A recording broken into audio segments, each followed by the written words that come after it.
विदर्भ और महाराष्ट्र के उद्योगों का कैसे हो उत्थान? उत्पादकों उद्योजकों को किन सरकारी सहयोग की है अपेक्षा? नीतियों में किस बदलाव की है जरूरत? टैक्स और सुविधाओं का कैसा हो तालमेल? बाजारों की स्थिति हो या जिलों की उत्पादक विशेषता, सफल जीवन के अनुभव का सार करेगा सरकार, किसान और उत्पादक सभी को निहाल। आओ देखें उद्योग की बात रूंगटा जी के साथ। नमस्कार।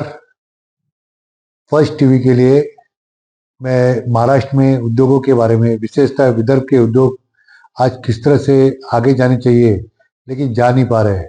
आज सबसे बड़ी खुशी की बात है कि अधिकांश जो मेन प्रमुख जो हमारे मंत्री है विदर्भ से है, कुछ चीफ मिनिस्टर जोगेंद्र जी विदर्भ से है, और हम उम्मीद करते हैं कि अब जो सरकार आई है पूरा विदर्भ पे ध्यान देगी। हाल ही में हमारे देश के कद्दमवार नेता श्री नितिन जी गडकरी ने उद्योगों के साथ मीटिंग ली। विदर्भ एडवांटेज करने जा रहे हैं 2025 का, और उनका ये फोकस है कि विदर्भ में किस तरह से उद्योग आगे आ सकते हैं और नागपुर किस तरह से एक फोकल पॉइंट बन सकता है, और जो विदर्भ में संसाधन है, फॉरेस्ट है, उसका किस तरह से हम यहाँ पे रोजगार दे सकते हैं।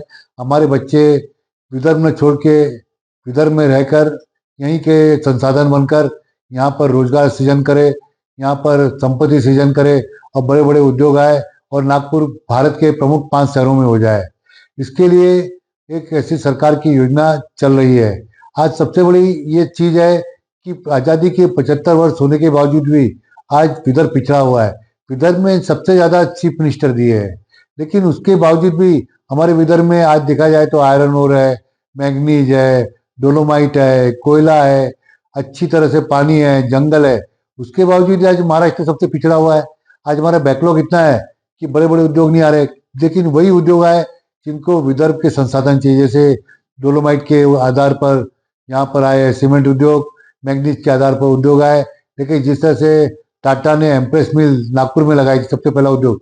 विदर्भ में चावल, सोयाबीन, कॉटन, दाल बड़ी मात्रा में लगाया जाता है, और विदर्भ की ज़्यादा इकोनॉमी जो है वो एग्रीकल्चर बेस है। तो यहाँ पर जैसे गोंदिया, भंडारा, गढ़चिरौली, चंद्रपुर चावल की बड़ी मात्रा में पैदावार होती है, और यहाँ का चावल बाहर के देशों में भी जाता है, चाइना जाता है, दुबई जाता है, और दक्षिण भारत में भी जाता है। तो उनको आज जितने भी पैड़ी वाले हैं उनकी नेक्स्ट जनरेशन इस बिजनेस में आना नहीं चाहती, क्योंकि जिस तरह से उनको प्रमोशन चाहिए वो प्रमोशन मिलता नहीं है। और सरकार क्या करती है कि उनको कुछ पिसाई पे कुछ चार्जेस देती है, वो सफिशिएंट नहीं है, और बहुत सारों पर इतने केसेस किए हुए हैं कि वो उसमें परेशान रहते हैं। तो आज देखा जाए तो इस चारों जिलों में कम से कम 1000 के ऊपर राइस मिल की इकाइयाँ हैं, पोहा मिल की इकाइयाँ हैं। उनको किस तरह से आगे आना चाहिए, नेक्स्ट जनरेशन कैसे आगे आनी चाहिए, उसके लिए प्रोत्साहन राशि सरकार को देना चाहिए। आज ऐसा है कि वो राइस मिलें कहीं तो पूरे साल भर चालू नहीं रहती, क्योंकि पूरे साल भर राइस मिलता नहीं है, चावल मिलता नहीं है। तो बिजली की दर इतनी ज़्यादा ली जाती है, और जब वो यूनिट चालू नहीं रहते मानसून के समय में, तब भी उस समय भी उनसे जो डिमांड है ज़्यादा ली जाती है, तो उसको सक नहीं सकते। इसलिए आज जो है उनकी नेक्स्ट जनरेशन उदासीन होती जा रही है। आज बहुत बड़ा स्थान चावल का है। चावल से भी इथेनॉल के भी प्रोजेक्ट लग रहे हैं, चंद्रपुर के आसपास लग रहे हैं, मूल में लग रहा है, ब्रह्मपुरी में लग रहा है, गोंदिया की तरफ लग रहा है। तो इथेनॉल से भी जो है एक चावल बहुत बड़ा रॉ मटेरियल बन गया है। तो सरकार में ऐसी स्थिति में चावल के उद्योगों को बढ़ाने के लिए उनको सहूलियतें देनी चाहिए, और जिस तरह से नासिक में ग्रेप्स पॉलिसी है उसी तरह से राइस पॉलिसी देनी चाहिए। हमने पिछले समय federation of industries association Vidarbha की तरफ से सरकार से मांग की कि जो आधुनिकीकरण राइस मिल करना चाहते हैं तो उन्हें सरकार ने कुछ अपनी तरफ से फंडिंग करनी चाहिए, सस्ते दर पर उनको लोन उपलब्ध करवाना चाहिए। और जो माल उनका बाहर जाता है, आज सबसे बड़ा समस्या ये आती है कि नागपुर से बॉम्बे ट्रक जाता है तो वो करीब उसको समझ लो 2000 रुपये टन मिलता है, लेकिन अगर वही मूल के पास से ट्रक जाता है या नागपुर के पास से जाता है तो उसको 1000 रुपये ज़्यादा देने पड़ते हैं, क्योंकि वहाँ पे ट्रक की उपलब्धता नहीं है, वहाँ पे इतना माल आता नहीं और बाहर जाने के लिए ट्रक मिलते नहीं, तो वो क्षेत्र के उद्योग स्पर्धा में टिक नहीं पाते। तो ऐसे दृष्टि में जैसे सुदूर अंचल में जहाँ पर नक्सलग्रस्त जिले है या जैसे उत्तराखंड, इस तरफ सरकार ने ट्रांसपोर्ट सब्सिडी दी है, उसी तरह यहाँ के उद्योगों को उठाने के लिए जो सुदूर क्षेत्र में उद्योग है, कृषि आधारित उद्योग है, तो उनको सरकार ने ट्रांसपोर्ट सब्सिडी देनी चाहिए।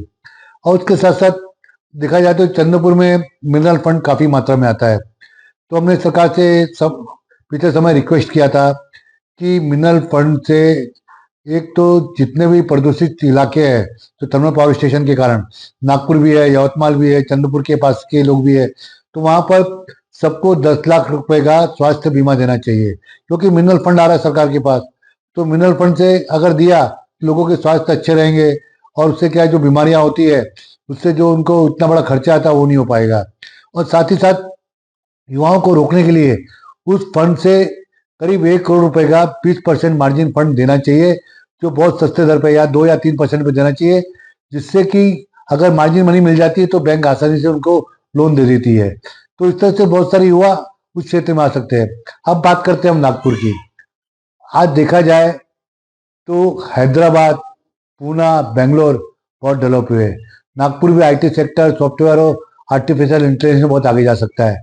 तो हमने पिछले समय 2 साल पूर्व एक प्रपोजल भेजा था कि जो है हमारा साइबर सिटी, जो आज मियान में जो आप थोड़ा सा ये डेवलप किए है, उसको जामटा से लेके मियान तक उसको डेवलप किया जाए। जिस तरह से हैदराबाद का साइबराबाद बनाया गया, वैसा ही अगर यहाँ पर बनाते हैं तो क्या होगा कि साइबर सिटी बनने से यहाँ पर जितने भी आईटी उद्योग है, जामटा से लेके मियान तक, उनको जगह मिल जाएगी, वहाँ पर उनके संकुल बनेंगे और उसमें जो IT sector, software industries, artificial intelligence के उद्योग आने शुरू हो जाएंगे। तो एक बहुत बड़ा क्षेत्र यहाँ पर मियान से जामटा तक बन जाएगा, जो नागपुर के पास भी है, वहाँ से नागपुर स्टेशन भी पास है और एयरपोर्ट भी पास है, और लोगों को आने जाने की सुविधा रहेगी। उसके साथ साथ वो क्षेत्र वर्धा और चंद्रपुर से भी जुड़ा हुआ है। तो इस तरह से हमारे पास बहुत सारे टैलेंट बन सकते हैं, बढ़ सकते हैं। उसी तरह हम देखा जाए तो अमरावती, अकोला, चंद्रपुर और गढ़चिरौली के पास जिस तरह से गोंदिया में एयरपोर्ट शुरू किया गया, वहां भी एयरपोर्ट शुरू कर देना चाहिए, जिससे कि अगर वहां पे 15-20 सीटर का प्लेन चलाते हैं तो लोगों को आने जाने की बहुत सहूलियत हो जाती है। जो बड़े बड़े कंपनी के उद्योजक जो यहाँ पर आते हैं वो आने शुरू हो जाएंगे, उनके एग्जीक्यूटिव आने शुरू हो जाएंगे, उस तरह से वो क्षेत्र बढ़ सकते हैं। तो सबसे बड़ी जो मैंने पहले भी कहा है कि यहाँ पर कनेक्टिविटी एयर की बहुत जरूरी है, और अगर इस क्षेत्रों को अगर हम जोड़ देते हैं तो विदर्भ बहुत आगे बढ़ सकता है, क्योंकि हमारे पास देखा जाए तो बहुत सारे ऐसे जिले हैं जो पानी से साल साल भर तक वहां पर उपलब्ध है, वहां पर कोई समस्या नहीं होती, अकोला को छोड़ के। बाकी देखा जाए तो चंद्रपुर, अमरावती, इस तरह पानी की विपुलता काफी अच्छी है। तो लोग आज सबसे बड़ी तकलीफ होती है, लोगों को पानी नहीं मिलता। हमारे पास पानी अच्छा है, हमारे पास जमीन है, तो उसका सदुपयोग कर सकते हैं। एमआईडीसी बहुत सीमित रह गई है। उन्होंने जो पिछले समय जमीन ली थी, वो जमीन बस उसके बाद नया कुछ एडिशनल बूटी बोरी डेवलप किया, बहुत सालों बाद वहां पे लोग आने शुरू हुए। अब एडिशनल बूटी बोरी में भी इतनी जगह की जरूरत है कि वहां पर नए नए उद्योग भी नागपुर के आसपास आ रहे हैं, तो आज अतिरिक्त जमीन की भी जरूरत पड़ रही है। तो ऐसे समय में सरकार ने एमआईडीसी के द्वारा बड़ी बड़ी जमीनें अधिग्रहण करना चाहिए। हम मानते हैं स्मृति हाईवे का फायदा आगे जाके मिलेगा, आज तो नहीं मिल रहा, क्योंकि हमारे पास यहाँ पे उतना उत्पादन नहीं है। तो यहाँ से जो हमारा माल है, जब नहीं होने से हम बॉम्बे तक पहुंच नहीं पा सकते, क्योंकि हमारे तो माल ही नहीं है। बॉम्बे से आने वाले जो माल है वो यहाँ पर आ जाता है, लेकिन यहाँ का माल नहीं मिलने से वहां पर पहुंच नहीं पाता। तो उसकी कनेक्टिविटी जैसे भंडार में कर रहे हैं आप, उसकी कनेक्टिविटी गढ़चिरौली तक कर रहे हैं, चंद्रपुर तक कर रहे हैं, बहुत अच्छा प्रपोजल है कि कनेक्टिविटी अच्छी होगी तो लोगों को अपने इंडस्ट्री लगाने में सहूलियत मिलेगी। तो सरकार को सबसे बड़ी जरूरत है कि विदर्भ में जिस तरह अमरावती में नांदगांव पेट टेक्सटाइल के लिए डेवलप किया गया, यवतमाल में भी उन्होंने मानस बनाया था, उसी तरह चंद्रपुर में भी जो है वहां पर वरोरा और राजूरा में अच्छा कॉटन होता है।